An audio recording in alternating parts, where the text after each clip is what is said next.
The live I talked about this Pacific time 8:30 will be changed because I want to accommodate East Coast, which my ADHD didn't think about. I'm sorry. I'll keep you updated on that. And as you see, this specifically is in the safety one because why? Because I felt like you needed some hope. I do this oftentimes where I feel like my information has to kind of go into some objective hope. And I say a word that a lot of my old followers know, which is unprecedented. That means that it has never occurred before. And while we see South Korea, who impeached their actual president because what? An insurrection. Why was this? Because the South Koreans actually forced the government. The government wasn't going to do anything before then, right? But we cannot change the fact that Americans, there's a lot of difficulties into us actually mobilizing. A good amount of that being the fact that we're so separate apart, right? So we're not going to do anything about that right now. What we're going to focus on is opening up your perception of what law and justice entails, especially in an unprecedented time. Now, to do this, a reminder that I have an advanced degree in international law, a focus specifically on conflict, peace, and security, which is why I think it's extremely sexy, even the idea of possibly him getting inaugurated, which I don't want to, right? I'm not an accelerationist. However, that legal scholar and conflict scholar in me is like, ooh. However, we don't want that, which is why I tell you, Democrats have no choice. It ends or they save it. That's it. It's not like violating the freedom of speech. It's violating the actual contract. It's dissolving it. So what does this require? Unprecedented violations. As a former head of state, having partaken in such a violation of supreme constitutionalism, like attacking the constitutional supremacy and engaging or comforting in an insurrection. Reality is that even though we have the disqualification clause or originalism, which to help you define that, I will attach a video that helps you. But that makes it so that there's so much ambiguity within certain provisions that it's capable of being politicized. You see, the courts are capable of saying, hey, states don't have a right over deciphering who is disqualified. It is the federal Congress. Why? Because they know it wouldn't pass through the federal Congress. Congress is able of saying, well, we're not going to hear this because there's no word in the provision that literally says president. They're using against originalism, even though the courts use originalism in order to determine their own judgment. So it's just a bunch of constitutional chaos that they leverage in order to go to the far right, right? They are capable of doing this. Then what happens is Democrats are like, you're right.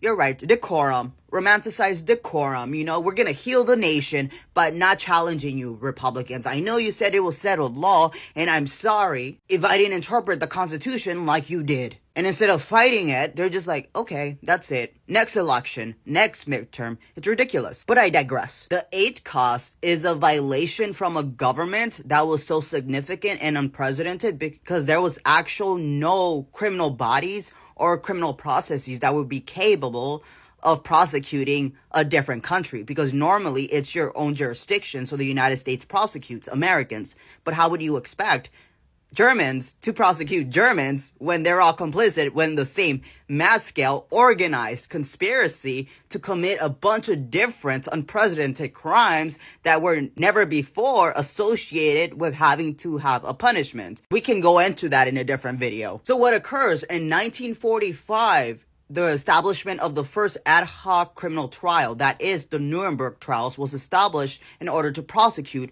top-ranking NZ officials. There was 4 charges: conspiracy against peace, crimes against humanity, war crimes, and the waging of aggressive war. Now, before that, there was no crime of aggression. The crime of aggression is exactly why Putin was found to be a war criminal by the ICC. This is Germany going beyond Germany and going to other countries. Now, what a lot of Americans don't understand is that the only reason why the United States got involved into the HCOS, I mean, apart from a lot of different reasons, but a good part is a geopolitical threat of Germany expanding, right? Because it's no longer them just unaliving German Jews, but they are unaliving Polish Jews, French Jews, Netherlands Jews. They're unaliving Jews that don't belong to their country. And in fact, that is the trigger that actually made it illegal. Because the United States already knew through hearsay, because there was actual evidence, but it's hearsay until there's actual evidence, right? That it's merited through our criminal justice, that the G-side was happening and well in full move, right? But we could close our eyes until we got there, and then American soldiers ran into the camps and they were like, this is terrible.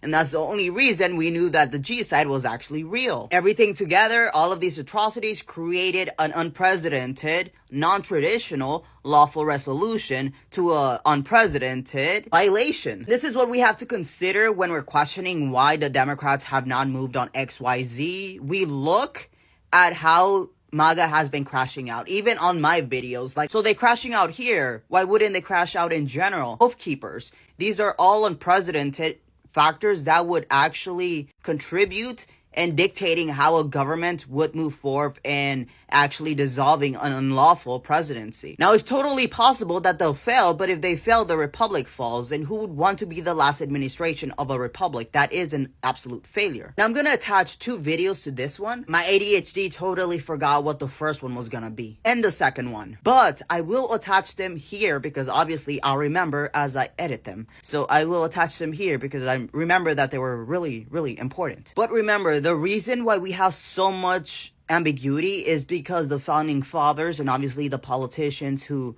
followed believed that Americans were so exceptional that we had good faith and we were immune from bad faith, which means that we were not bad characters, which means that we didn't need any actual safeguards to actually defend us, to actually protect us. Because why put it if we don't need it? That's the entire reason why we don't have removal clause for the judges. Why put it when we don't need it? Obviously, they're going to be independent. Obviously, they're going to be in alignment with the Constitution. It's just a no-brainer because they're white. Oh, shit, I said that out loud. I do need to tell you that if supreme law does succeed, as it should be, because the contract would end, this means, one, evidence against corporate personhood, which means we can eliminate it.